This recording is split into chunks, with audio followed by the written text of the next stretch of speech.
Hello, ladies and gentlemen. My name is Eddie Marcus. I'm spokesman and advocate for basic human rights for all people. What I basically mean by that title is this, is that I want you to experience heaven on earth. I want to experience heaven on earth, and I'm comfortable that the Creator who put this earth here, put all the resources above it, on it, and in it, did so for you and I, all of us. Today I'd like to speak to you on a subject matter, something that's very dear to me, and I think we all should be interested in what it is all about.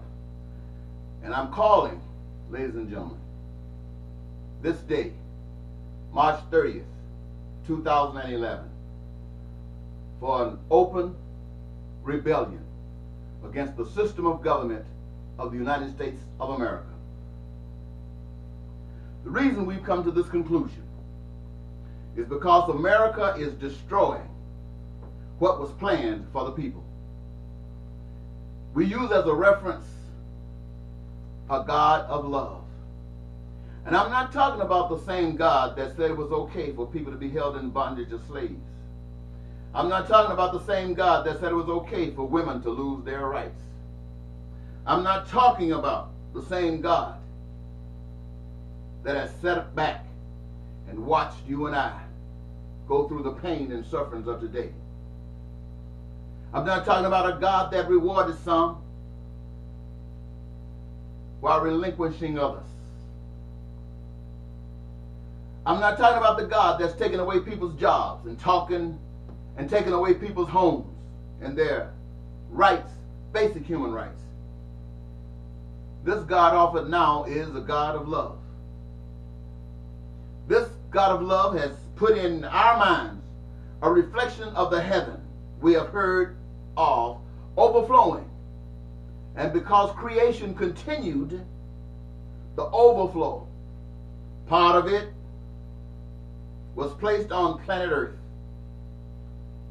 This being the case, the same God that created heaven.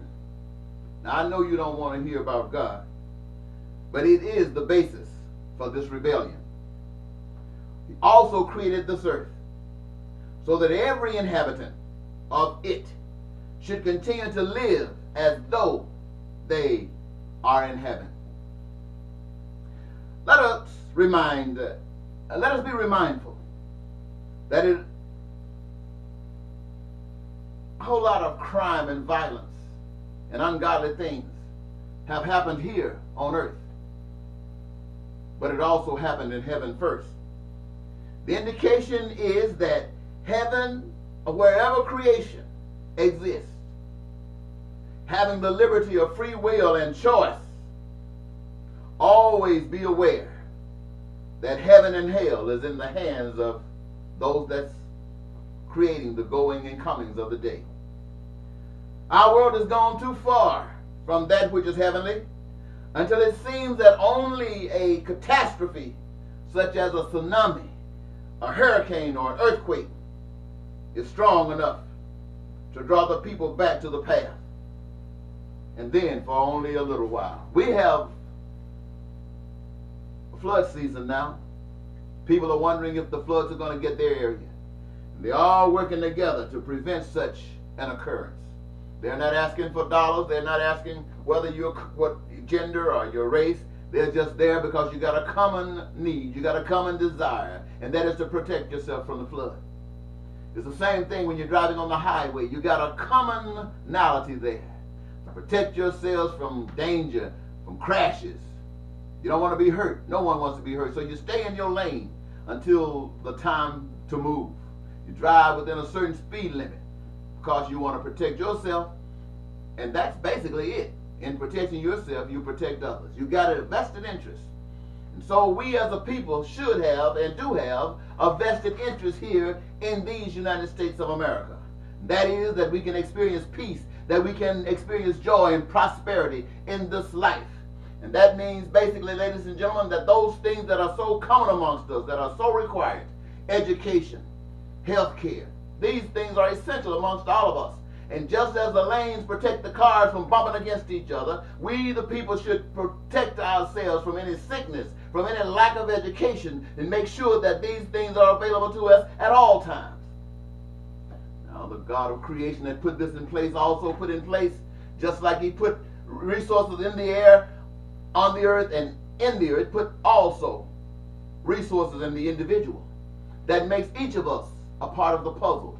And when we put our hands to work passionately in that which we have been given by the divine, we do so with urgency. We do so with love and passion. And we create all of the goods and services that we as a people have determined were so essential for us to enjoy this life. And we take from that reservoir of goods and services because we are entitled to it.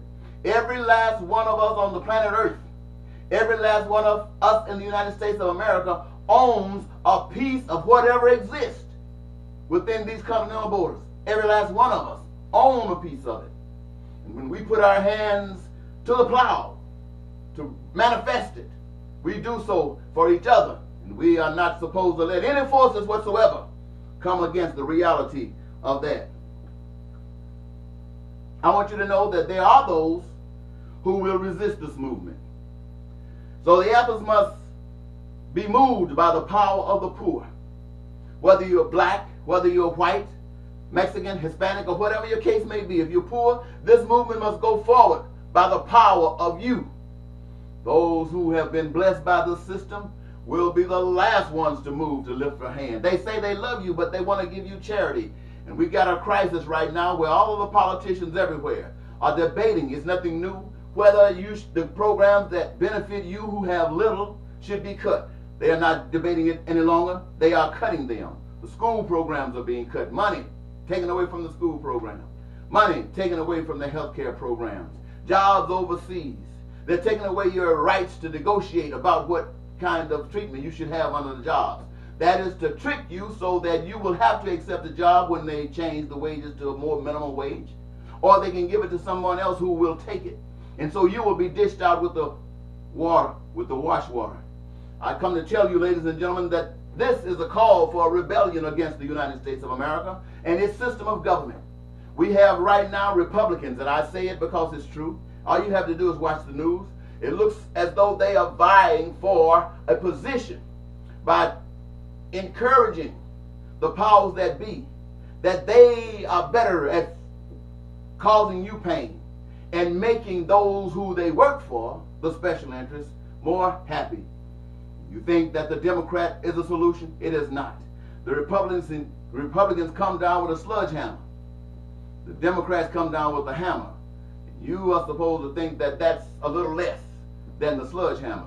And from election year to election year, we go from sledgehammer to hammer, from sledgehammer to hammer. And every time we, the people, are being hit side the head. Now you come in with a new party called the Tea Party. They are supposed to be more guidance with knowledge of those things that's better for the country under the Constitution of the United States. I want you to know, ladies and gentlemen, it is under the Constitution of the United States that slavery existed. It is under the Constitution of the United States that black people couldn't vote for so long after being here. It is under the Constitution of the United States that taxes are being taken from your checks. It is under the Constitution that all of the pain and suffering that you go through exists. Now I realize that there are those of you who says that America is great. America has all kind of benefits. Yes, they do. For some. I come to tell you about a God that is not satisfied with some, a God that prepared that each and every last one of us should have the blessings. Now, for those who will stand against us, let them stand, but I offer no violence as a solution to what they will come against us. You know, I understand, history has taught us that people who are blessed by whatever exists today are not ready to go for change.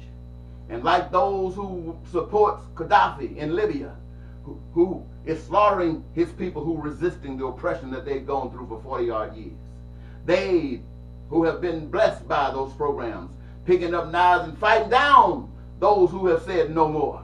And as we stand here today, preparing ourselves to go forward, saying no more, I want you to know that those that are blessed by the system will stand and do the same things to us. But I do not want you to be discouraged. We have a God. Let me tell you something, ladies and gentlemen. I know you think that God has not come to your rescue. God is going to come to your rescue when you stand up and deserve to have someone come to your rescue. Everything that exists in this country today exists not only by those who would do it to you, but by those who are letting it be done to them. Those who are doing it to you have no respect for God. Those who are allowing it to be done to them have no knowledge of God. And so in order to get God's hand working in your favor, you got to rise up and respect the God of your creation. You got to do the right thing. And I tell you, my friends, when you do the right thing, acknowledging the God of life,